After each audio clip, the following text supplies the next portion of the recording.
बाबा जी और हुजूर जी की प्यारी संगत जी, राधा स्वामी जी, स्वागत है आपका हमारे चैनल सतगुरु का ज्ञान में।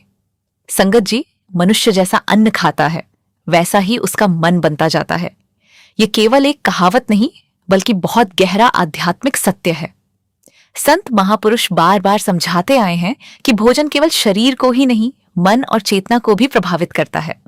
हम जो खाते हैं उसका असर हमारी सोच, हमारी भावनाओं, हमारी वाणी, हमारे व्यवहार और सबसे बढ़कर हमारे भजन सिमरन पर पड़ता है। आज बहुत से लोग यह प्रश्न पूछते हैं कि हम भजन तो करते हैं लेकिन मन टिकता नहीं, नींद आती है, अशांति रहती है, भीतर आनंद नहीं आता। और कई बार इसका कारण केवल मन नहीं बल्कि हमारा भोजन भी होता है, क्योंकि जो भोजन शरीर में जाता है वही ऊर्जा बनकर मन में घूमती है। संतों ने कहा है, जैसा खाए अन्न वैसा हो जाए मन। अगर भोजन भारी, तामसिक, हिंसक, क्रोध और वासना बढ़ाने वाला होगा तो ध्यान में स्थिरता कैसे आएगी? और यदि भोजन सात्विक, हल्का, प्रेम और शुद्ध भावना से बना होगा तो वही भोजन भजन में सहायता करेगा। संगत जी, ये वीडियो अत्यंत ज्ञानवर्धक है। इसे अंत तक अवश्य सुने ताकि आप समझ सकें कि हमारे भोजन में किया गया एक छोटा सा बदलाव भी हमारे आध्यात्मिक सफर में कितने बड़े परिणाम ला सकता है। ये बातें हर साधक को अपने जीवन में अवश्य अपनानी चाहिए, क्योंकि ये केवल स्वास्थ्य के लिए नहीं बल्कि भजन सिमरन में स्थिरता और भीतर की प्रगति के लिए भी अत्यंत लाभकारी हैं। और हाँ, अगर आप हमारे चैनल सतगुरु का ज्ञान पर नए हैं तो जल्दी से सब्सक्राइब कर लीजिए। संगत जी, हम अक्सर भोजन को केवल स्वाद या भूख मिटाने का साधन मान लेते हैं, लेकिन आध्यात्मिक मार्ग में भोजन का अर्थ बहुत गहरा है। भोजन को ऊर्जा माना गया है। हर चीज की अपनी तरंग, वाइब्रेशन होती है। जिस भोजन में हिंसा, भय, क्रोध, लालच और पीड़ा की ऊर्जा होगी वह साधक के मन को अशांत करेगी। इसीलिए संत महापुरुष हमेशा सात्विक, शुद्ध और अहिंसक भोजन पर जोर देते हैं। ध्यान दीजिए, जब आप बहुत तला भुना, मसालेदार या भारी भोजन खाते हैं तो शरीर बोझिल हो जाता है। भजन में बैठते ही नींद आने लगती है, मन इधर उधर भागता है। लेकिन जब हल्का और सात्विक भोजन करते हैं तो भीतर एक अलग शांति अनुभव होती है। कई साधकों ने अनुभव किया है कि जैसे जैसे उन्होंने अपने भोजन को शुद्ध किया वैसे वैसे उनके भीतर की स्थिति बदलने लगी। क्रोध कम हुआ, वासनाएं कम हुई, मन शांत हुआ और भजन में रस आने लगा। साधक के लिए सबसे उत्तम भोजन है सात्विक भोजन। सात्विक भोजन वह है जो मन को शांत करे, शरीर को हल्का रखे, विचारों को पवित्र बनाए, ध्यान में सहायता करे, करुणा और प्रेम बढ़ाए, आलस्य और उत्तेजना कम करे। संगत जी, चलिए अब विस्तार से जानते हैं कि सात्विक भोजन में क्या क्या आता है, कौन सी चीजें मन को शांत और चेतना को निर्मल बनाती हैं। दालें, हरी सब्जियां, फल, दूध, दही यदि शरीर को अनुकूल हो, सूखे मेवे, साबुत अनाज, हल्का घर का बना भोजन, कम तेल और कम मसाले वाला भोजन, ताजा भोजन। ऐसा भोजन शरीर को आवश्यक ऊर्जा देता है लेकिन मन को भारी नहीं करता। संगत जी, आप तो जानते ही होंगे, बाबा जी बार बार शाकाहारी जीवन पर जोर देते हैं क्योंकि भोजन केवल शरीर का नहीं बल्कि मन, संस्कार और चेतना की शुद्धि का भी आधार माना गया है। जब कोई जीव भय और पीड़ा में मरता है तो उसके शरीर में वही ऊर्जा रहती है। संत कहते हैं कि उस भोजन का प्रभाव खाने वाले के मन पर भी पड़ता है। इसलिए हिंसक भोजन मन में अशांति, क्रोध, वासना और बेचैनी बढ़ा सकता है। भजन सिमरन का मार्ग भीतर की सूक्ष्म यात्रा है। वहां मन को कोमल और शांत बनाना पड़ता है। यदि भीतर करुणा नहीं होगी तो चेतना ऊंची कैसे उठेगी? इसीलिए संतमत में शुद्ध शाकाहारी भोजन को महत्व दिया गया है। संगत जी, एक और बहुत महत्वपूर्ण बात हमेशा याद रखिए, भोजन किस भावना से बनाया गया है। अगर भोजन क्रोध, तनाव, झगड़े या नकारात्मक सोच में बनाया गया है तो उसकी ऊर्जा भी वैसी ही होगी। लेकिन यदि भोजन प्रेम, सिमरन और शांति में बनाया जाए तो वही भोजन प्रसाद बन जाता है। कई घरों में आपने देखा होगा, माँ जब प्रेम से भोजन बनाती है तो साधारण दाल रोटी भी अमृत जैसी लगती है। क्यों? क्योंकि उसमें प्रेम की ऊर्जा होती है। इसलिए संगत जी, कोशिश करें कि जब भी भोजन बनाएं उस समय कोई भजन, शब्द या गुरुबाणी धीरे धीरे चलती रहे, ताकि रसोई का वातावरण भी पवित्र और शांत बना रहे। जब भोजन सतगुरु की याद, नाम सिमरन और प्रेम भरे भावों में बनाया जाता है तो वह केवल साधारण खाना नहीं रहता, बल्कि प्रसाद का रूप ले लेता है। ऐसे भोजन में एक अलग ही शांति, मिठास और सकारात्मक ऊर्जा होती है, जो केवल शरीर ही नहीं बल्कि मन को भी तृप्त करती है। इसलिए साधकों को चाहिए, भोजन बनाते समय नाम का सिमरन करें, क्रोध में भोजन न बनाएं, रसोई को स्वच्छ रखें। संगत जी, अक्सर हम स्वाद के कारण आवश्यकता से अधिक भोजन कर लेते हैं। जीभ का स्वाद कुछ पल का सुख देता है, लेकिन जरूरत से ज्यादा खाया हुआ भोजन शरीर को भारी और मन को सुस्त बना देता है। फिर भजन सिमरन में बैठते ही आलस्य, तंद्रा और बेचैनी महसूस होने लगती है। इसलिए संत महापुरुष हमेशा संयम सिखाते हैं। इतना ही खाइए जिससे शरीर स्वस्थ रहे, लेकिन चेतना बोझिल न हो जाए। जरूरत से अधिक भोजन काम वासना और तंद्रा बढ़ाता है, ध्यान को भारी करता है। भजन में बैठते ही सिर झुकने लगता है, मन सुस्त हो जाता है और भीतर जागरूकता नहीं रहती।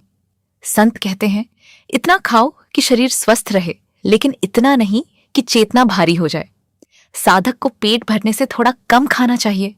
इससे शरीर हल्का रहता है और ध्यान में सजगता बनी रहती है।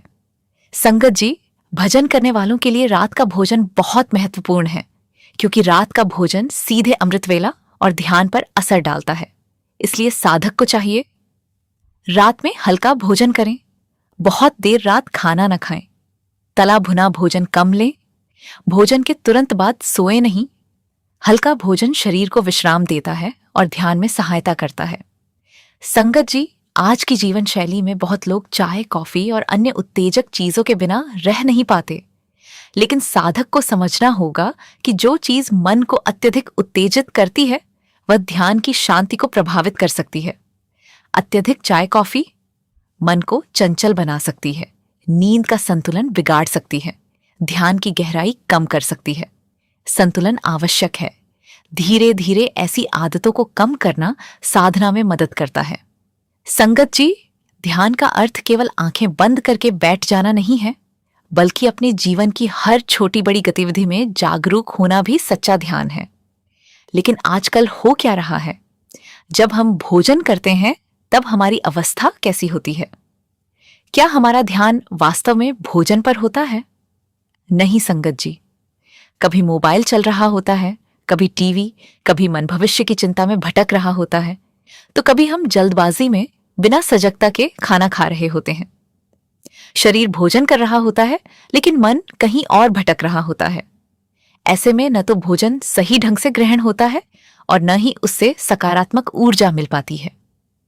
संत महापुरुष कहते हैं कि भोजन करते समय भी पूरी सजगता, शांति और कृतज्ञता होनी चाहिए, क्योंकि जिस चेतना में भोजन ग्रहण किया जाता है, वही चेतना धीरे धीरे हमारे मन का हिस्सा बन जाती है। भोजन करते समय शांत बैठें, कृतज्ञता रखें, धीरे धीरे खाएं, हर निवाले को प्रभु का प्रसाद मानें।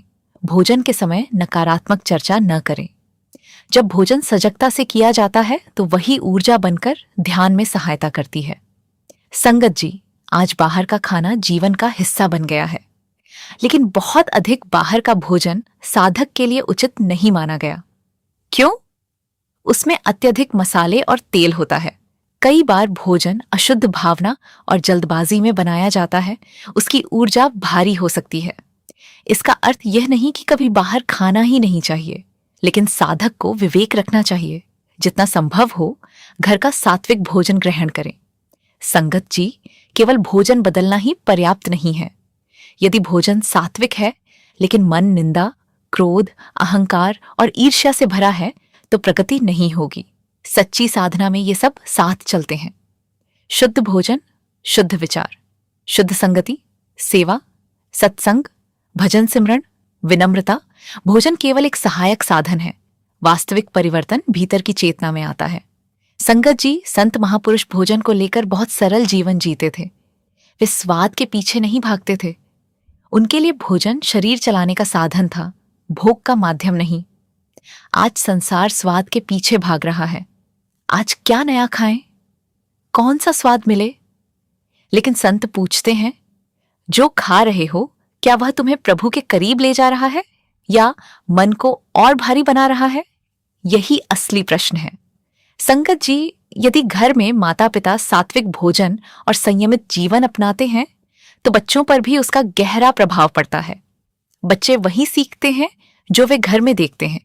यदि घर में शांत वातावरण होगा, भोजन से पहले प्रभु का धन्यवाद होगा, सरल भोजन होगा, प्रेम होगा, तो बच्चों के संस्कार भी वैसी ही दिशा में बनेंगे। संगत जी, ये संसार का भोजन केवल शरीर को कुछ समय तक जीवित रखता है, लेकिन आत्मा का वास्तविक भोजन नाम है। जब साधक भजन में बैठता है, भीतर शब्द से जुड़ता है, तो आत्मा को वास्तविक तृप्ति मिलने लगती है। संसार का स्वाद फीका लगने लगता है। इसीलिए संत कहते हैं, शरीर को शुद्ध भोजन दो, मन को अच्छे विचार दो, आत्मा को नाम दो, तभी जीवन संतुलित और शांत होगा। संगत जी, भजन सिमरन का मार्ग केवल आंखें बंद करके बैठने का नाम नहीं है। ये पूरा जीवन बदलने की प्रक्रिया है। जिस दिन साधक समझ जाता है कि उसका भोजन, उसकी संगति, उसकी वाणी, उसके विचार सब उसके ध्यान को प्रभावित करते हैं, उसी दिन से उसकी वास्तविक साधना शुरू होती है। धीरे धीरे अपने भोजन को शुद्ध करें। क्रोध और लालच में खाया गया भोजन छोड़ें। प्रेम और सिमरन में बना भोजन ग्रहण करें। संयम रखें और सबसे महत्वपूर्ण, भोजन को प्रभु का प्रसाद समझकर ग्रहण करें। फिर देखिए, वही साधारण दाल रोटी भी भीतर शांति देने लगेगी। भजन में मन टिकने लगेगा और धीरे धीरे चेतना भीतर की ओर मुड़ने लगेगी। क्योंकि संगत जी, सच्चा साधक केवल पेट भरने के लिए नहीं खाता, वह ऐसा भोजन ग्रहण करता है जो उसे मालिक के करीब ले जाए।